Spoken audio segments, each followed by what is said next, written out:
I've used Chrome for years, never really thought about switching, but Samsung just dropped their browser on Windows, so why not? By the way, drop a like down below, it means a lot. And now let's install this thing. There's really one cool thing here on the Samsung Internet Browser for Android, that this browser has been here for a while, and just now it has come to Windows. So if we go here, take a look, released on August 24th in 2015. It's pretty much almost 11 years since the release of this browser on Android. And now let's go here on top and search for Samsung browser Windows. And this is the website browser.samsung.com. Samsung browser for Windows. Browse seamlessly with Galaxy AI. Let's click here, download for Windows on ARM. Your browsing data always available wherever you are. And by the way, you can also, I think, install this on Windows 10 if you are still on Windows 10, by the way. So welcome to Samsung browser. Let's click here on install, summarize and translate web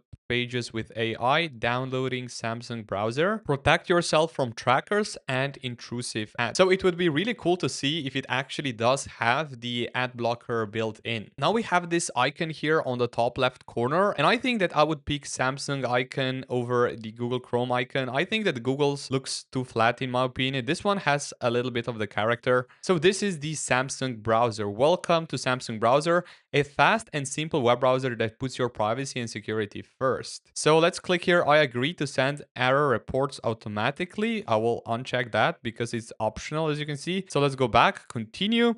Have a Samsung account. Sign in to do more in Samsung browser. Not now. Import your bookmarks and other data. Skip this for now. Turn on ad blocking. So this is really cool that it has this ad blocker built in. Unfortunately, Chrome browser does not have that by default. So let's enable it. Ad blocking functions use open source filters. So this is pretty cool that it's open source, provided by third parties. Information on specific filters can be found in browser settings. So let's click here on start to see what it looks like. Your browser, your way. On the first glance, I think it does look okay. So I think this is Chromium based browser, right? So let's go here to the settings, scroll here down below about Samsung browser, checking for updates.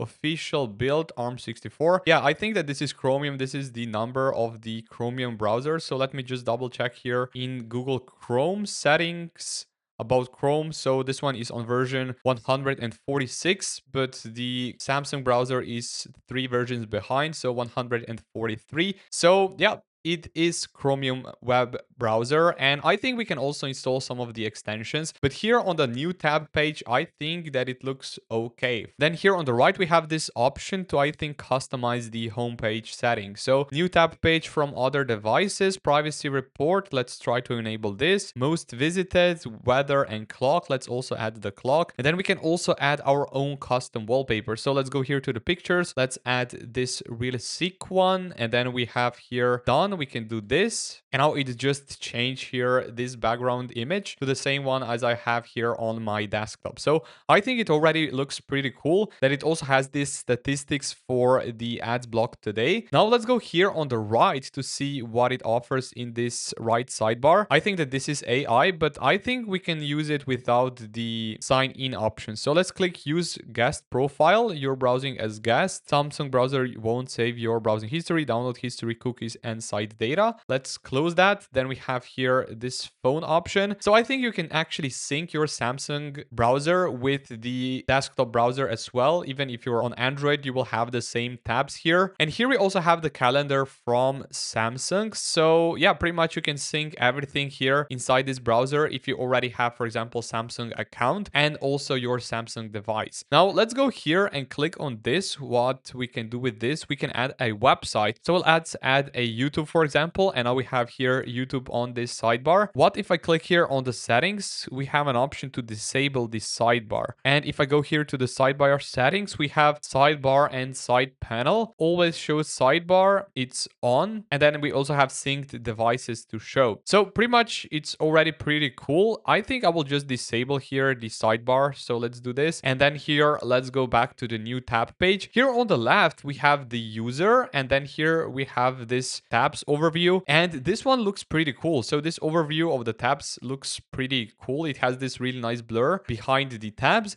And then we have tabs open on other devices. Remember, you will have to be signed in with your Samsung account to see this. And then we have recently closed tabs as well. So this overview looks pretty cool, much better than Chrome. So here on top, I also found this option, split view, which also Chrome has, by the way. And yeah, it works the same way as Chrome. Now, if we go here, we have the ad blocker, which is turned on. What about if we go here to the privacy settings? So you can see privacy dashboard, which is already built in inside this Samsung browser. And we can see here trackers blocked, times today, ads blocked today. So pretty much here it tracks the statistics of the ads blocked. First tab here is sync and import. Then we have the browsing assist. We can go here and enable it, use the guest mode. So what if I type in here Google, for example? Unfortunately, it's not working, this browsing assist. I will have to sign in with the Samsung account. Summarize uses AI to create simple summaries of web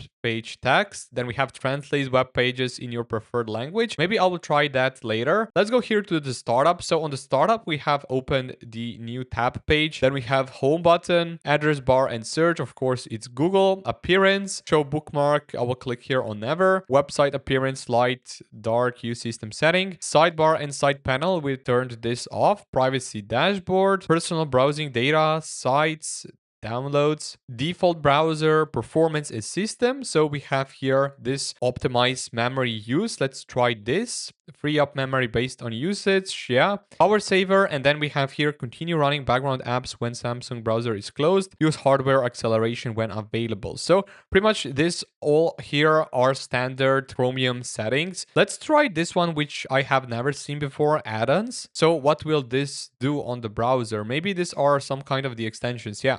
You can see internet, comma, dash, dash extensions. So we can click here on get add-ins and we are redirected here to the Chrome Web Store. So let's try, for example, to install one of the extensions. Let's try UV weather install, and now I think it should appear here right in the extensions. So yeah, it's right here and it works. Now I would also like to try here this AI option. So I will just sign in with my account here. So unfortunately I couldn't get it to work, but yeah, overall I think that this is the Samsung browser. It does have some of the customization options built in, just like Chrome. Of course, this new tab looks quite nice. And then here it also has browsing assist. You will have to use Samsung account to actually use it. And that's why I couldn't get it to work. And I think that it also uses Perplexity AI to summarize articles and websites. So overall, I think if you are Samsung user, if you do have a Samsung account, if you do have a Samsung phone, I think it's definitely worth checking out this Samsung browser for Windows. However, the Chrome browser does exactly what the Samsung browser does. The one thing which is different is, of course, the AI. It has the Gemini built in instead of the Perplexity or Samsung AI. Samsung browser also has this sync and import option. So pretty much it will sync your bookmarks, settings, and open tabs from your Android Samsung browser. But remember, you will have to have an account to enable this feature. And the same thing stands true for the Chrome browser. So you will also have to have an account to sync the tabs between the devices. So overall, I would highly recommend this Samsung browser for any Samsung user, and I will put a link for it in the video description down below